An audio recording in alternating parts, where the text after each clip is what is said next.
Morning, everyone. It's David Taylor Klaus, and this is Mindset Mondays with DTK. This is episode number 27. We're screaming through our 1 year together. So just a heads up, Mindset Mondays. This is a year-long program designed for folks with a growth mindset or those who would like to develop one. And it's a chance for me to bring up new ideas and let everyone play with these new ideas, new mindsets, and even a new way of thinking. So, diving in. All right. What we do comes out of a belief of who we are. All right, so Rob Bell's quote, sorry. What we do comes out of who we believe we are. Rob Bell is a local pastor, actually. And you know, what I love about this one is the simplicity of it. And you hear me talk about that a lot, how simple it is, yet, of course, is it ever really? So the idea of how simple that is, what we do comes out of who we believe we are. Yeah. So yes, as a preteen, I thought I was invincible. So, and I think this is a problem with teens, particularly in growing up as a teen with ADD and growing up with 3 kids with ADD. Impulse control. We believe that we're invincible and we do the most ridiculous things. And yet this really extends into our adulthood, right? There's what we're doing comes out of who we believe we are. When we believe that we are strong and capable, we lean in to more and more. And yet when we see ourselves as small and weak, we play small and we shrink back. And these beliefs really come out of leaning in and believing our saboteurs and taking that as truth. There's a saying I saw, just like everything else on the internet as a meme, the voices of our parents become the voices in our heads when we're adults. All that we have heard growing up from the other kids around us, from teachers, from parents, from our coaches, from everyone, those are the voices that linger in our heads as adults. And those children that have people who believe in them, who stand behind them, who back them, those are the kids who have the resilience. Those are the kids who believe they can bounce back, believe they are stronger. And sure enough, they're the ones who do. And this isn't about, this isn't an opportunity to talk about parenting, although leadership and parenting, my theory is the only difference between leadership and parenting is that one audience is smaller. So this is more about the idea of the voices that we choose to listen to and what we believe is true. And when we listen to the saboteur that says, I can't, then we don't. And that's the challenge. We act based on what we believe to be true.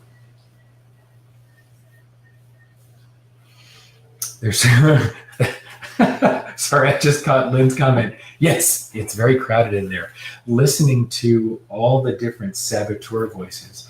It's amazing how much louder they are than the internal champion, the sage, the voice that tells us the truth, that inner knowing that holds true who we are.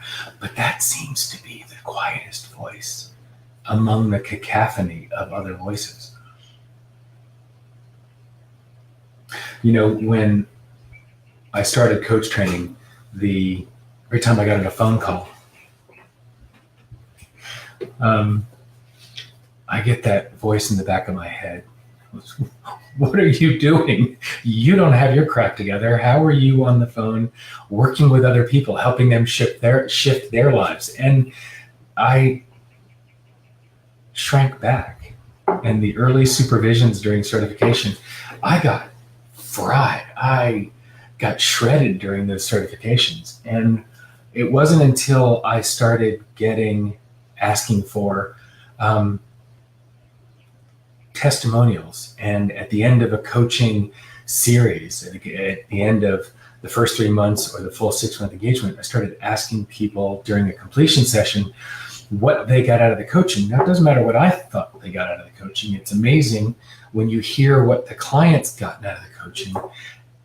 That's what's landed. That's what has meaning. And hearing that started to shift what I believed about my ability as a coach. This is 10 years ago, and it's constant.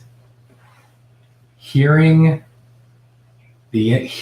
about the impact that I'm having or that I've had helps me reframe how I see myself as a coach, and seeing who my children are now has shifted my belief in and my understanding of who I've been as a parent, the good, the bad, and the ugly.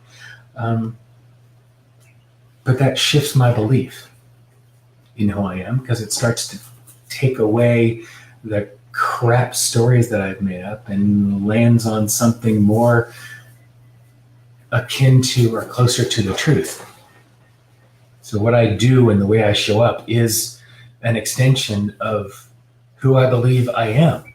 So how do your beliefs shift the way you show up? How does it change how you show up as a leader, as a parent, as a partner?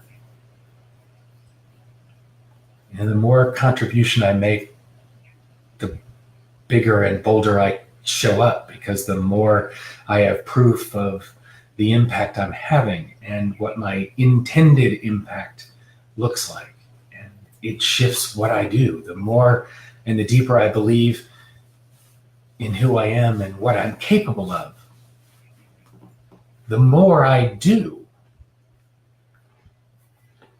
You know, Wayne Dyer took it to a place of almost religious significance.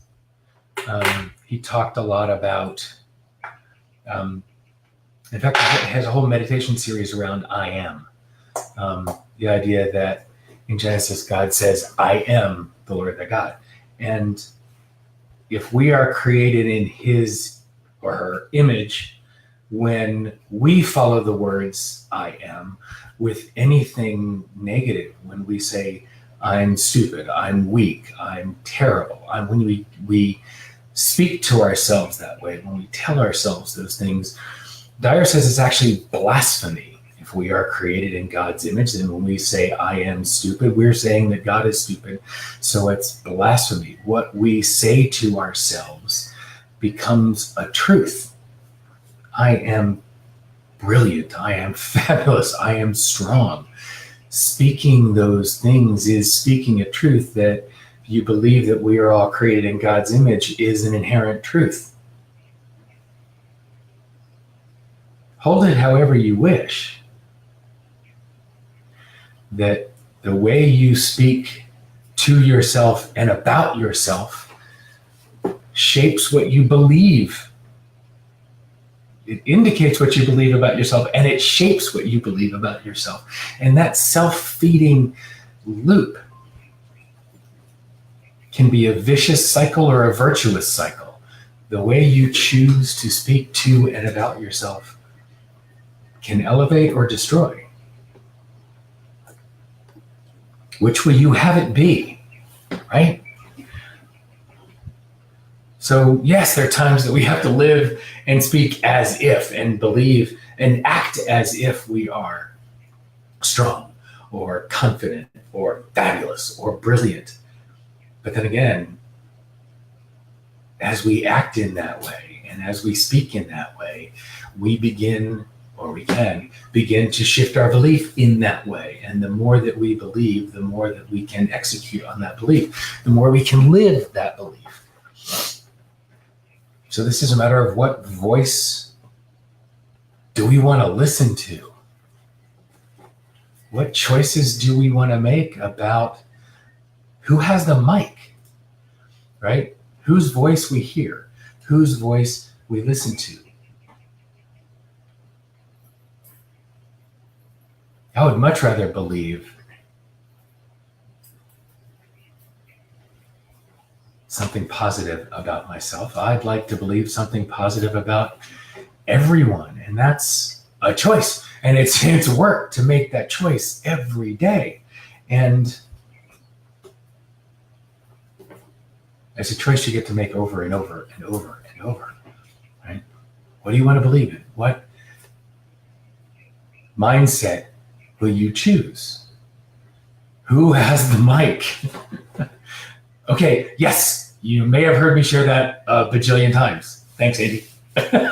But yeah, okay, so it's a soapbox that I have, and it's a drum that I will continue to bang, because this is who has the mic, right? Whose voice are you listening to? Who are you permitting to take that mic? Is it your truth? Is it what's true about who you are, who you be, who you are at your core, and how you show up, right? Irene, yes, listening to the voice of your heart. Choosing which of your voices you listen to.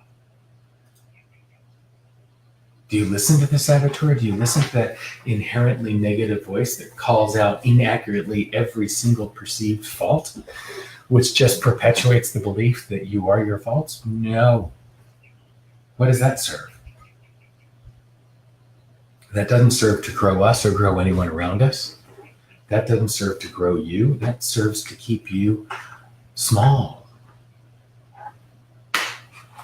And I don't know, 4 or 5 episodes ago, Marianne Williamson, you're playing small does not serve the world. So what will you choose differently now? What will you choose as your truth? To whom will you give the mic? Right? Whose voice will you listen to? It's a brand new week. Right? We are screaming towards the middle of August. Those of us with kids have school either just started or starting any day now. And fall is a wonderful time to reevaluate. Who will you be? I have a little more than a quarter of the year left. So much opportunity, so much more to create.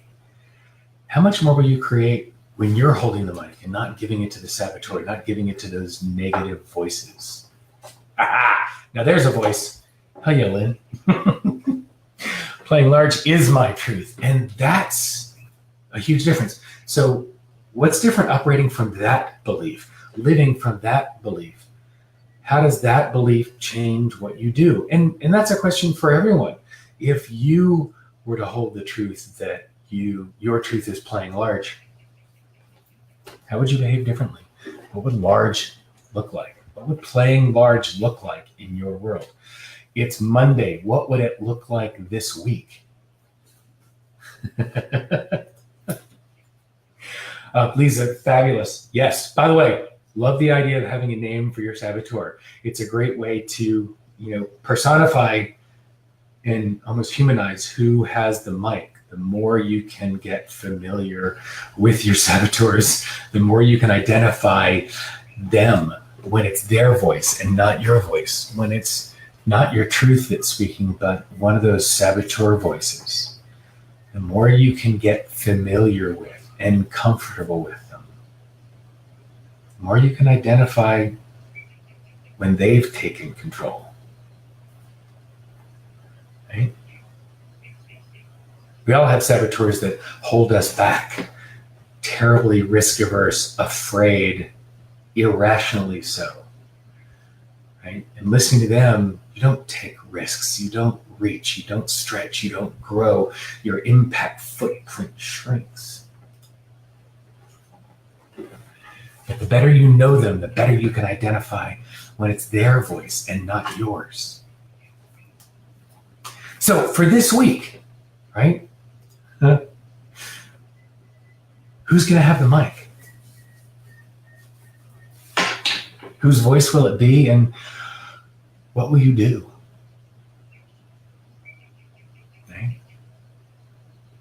And what we do comes out of who we believe we are. When what you do comes out of who you believe you are, this week, what will you choose to believe? And what will you do? And like every week, I would love for you to join the Facebook group at facebook.com/groups/Mindset Mondays. Join the conversation and invite your friends to join as well. So between now and next Monday, what mindset will you choose?